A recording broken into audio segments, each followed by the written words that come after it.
Good morning, Devils fans, on this wonderful start to the work week on a Monday. As in my opinion, we just completed a successful Western road trip with 3 wins out of the 4, 6 points out of 8, only dropping the last and final game last night or evening to the Edmonton Oilers 4-1, one of which was an empty net goal and was the back half of a back-to-back, which, although we were insanely good at those last season, have struggled with those quite a bit this year. So let's go ahead and talk about the game. Overall, I thought we played well, but while the players will never admit it, Lindy did not just hint, straight up said it, I think, a couple times.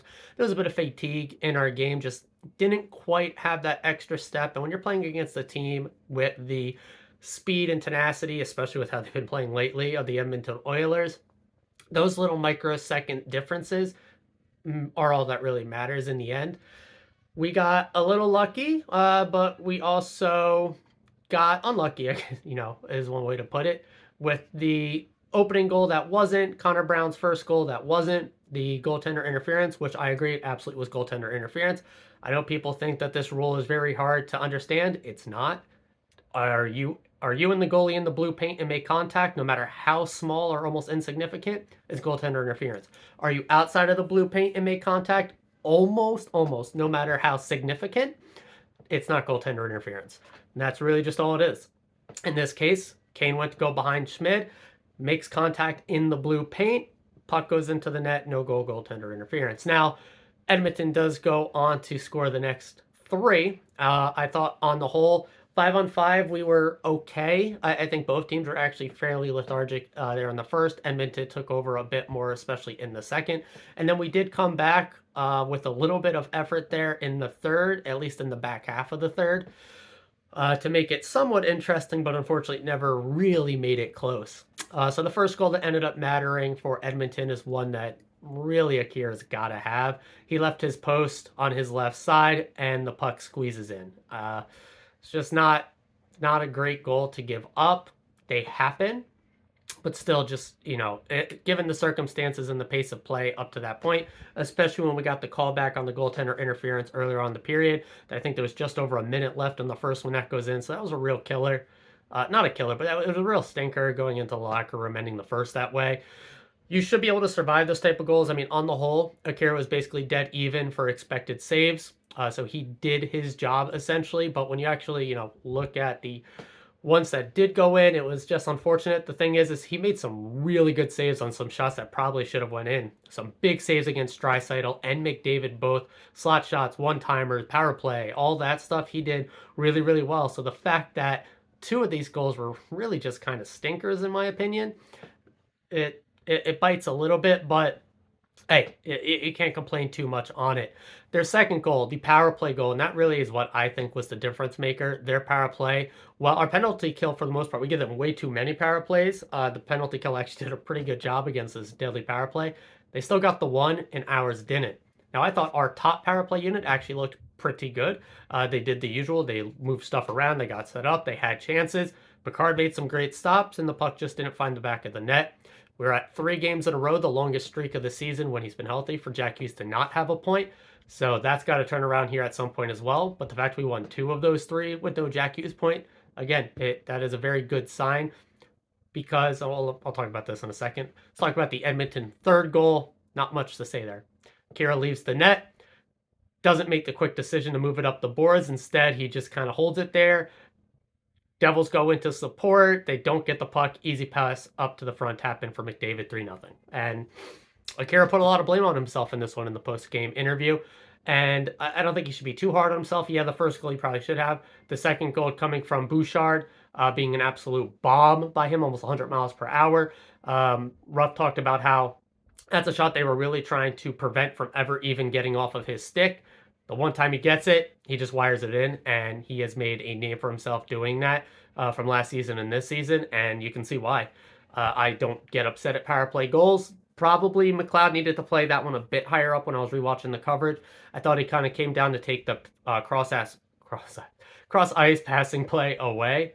And yes, you do want to take that away. Draisaitl, McDavid, Ryan Nugent-Hopkins, that connection. But Probably want to play that one just a bit higher up to take down the anger for the Bouchard bomb, which was looking a bit more deadly than the cross ice over to Ryan Nugent-Hopkins, which I wouldn't have been as worried about because I felt like the defenders actually had that pretty much mostly closed off. McLeod fully took it away by pinching down further, but that opened up the Bouchard bomb, and they beat us on it.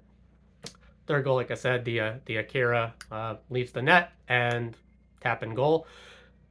Now we can talk about the shining light of this past stretch here with Nico Hischia's return, and that's that Nico Palat-Bratt line. Continues to just look fantastic. Beautiful play from Palat in the middle over to Nico with a gorgeous pass over to Bratt, who puts it right into the back of the net. Denies the shutout, gets us on the board, almost sets it up for like 5 seconds later. Jack coming down and almost could have made it a 1-goal game. Didn't. And then we know they close it off with the empty netter. After we pulled the goalie, I think like 3:30 left, which I agree with, being down 2. I'm pretty much a pull the goalie as early as you can type of situation. For me, anything under 5 minutes, even if you're down, if you're down 2, probably anything under 3.5 even for me. If you are down only 1 goal, with the caveat of you have them hemmed in on a bit of a cycle play, depending on who is out there. Like if you have your third, fourth, I don't care what line you have out for yourself. If they've been hemmed in and are on a long shift and they're gonna have to ice the puck, or you have the full momentum in there, anything like that, under 4 minutes, I would pull the goalie and put him in. But that's neither here or there. That's really it. It was their power play scored and ours didn't, which I think was a big difference maker through the first 2. If you're a goalie, tend the net, yada, yada. With the third goal, really kind of put it out of reach, but we still made it somewhat interesting. I thought Picard had a lot of really good saves to keep them with the 2-goal lead before we were able to pull the goalie, and that's how it played out. Back to back. Third game in 4 days. Western road trip where you're playing in multiple time zones over 6 days, staying in hotels, flying, busing, all that stuff. And so, yeah, them coming out and not having their full speed, full energy game in that very last game of that set, not too surprising. And so we lost to what's supposed to be a cup favorite team, one of the best teams in the league now. Yeah, they had a ridiculously awful start to the season, but we talked about in the preview, they have been one of the hottest, if not the best teams in the last recent stretch. So very proud of the boys. Successful road trip. Come back home, feel good about it. We got a tough matchup for Boston on Wednesday, 7:30 start. Keep that in mind. I highly doubt we have a practice today. I didn't see any official word on that, but I do doubt a practice today, which should mean a practice hopefully early tomorrow before I record to get some updates, maybe see some line changes. The top line, Timo got bumped up there pretty early on, but then he got taken off and Holtz got bumped up there. And I thought Holtz actually looked really good up there. I say keep Holtz up. Hopefully Holla is back. Slide Holla to center between Meyer and Mercer if you want to keep Holtz up, and see how those lines play out. I still am not touching that Nico line at all, and I thought the fourth line played pretty well as well. Nemec continues to just impress. I don't know what they're going to do. Are you going to burn the year of his contract because he just looks like he belongs? Possibly. Cap situation-wise with Dougie, you don't know if he's out for the full year, so can you get a guy using that money if he moves to LTIR? Yes, no, maybe. They're juggling all those things. So I think within the next week, we're either going to see a trade and Nemec sent down, or we won't see a trade and Nemec is going to be a full-time NHLer for the rest of his career. And that's just how it's going to go. So I think that really covers... no, that's really it. I don't got anything else. I thought the team actually overall played pretty decently. And the first and third goals are really on the goalie. No defensive structuring there. The second goal is a power play goal for one of the best power plays in the league. And an empty netter, which we never care about on this channel. So it's going to do it. Tomorrow, hopefully a practice, get some updates, something interesting to talk about, or I'll figure it out. So see you guys tomorrow morning. As always, and forever, let's go Devils.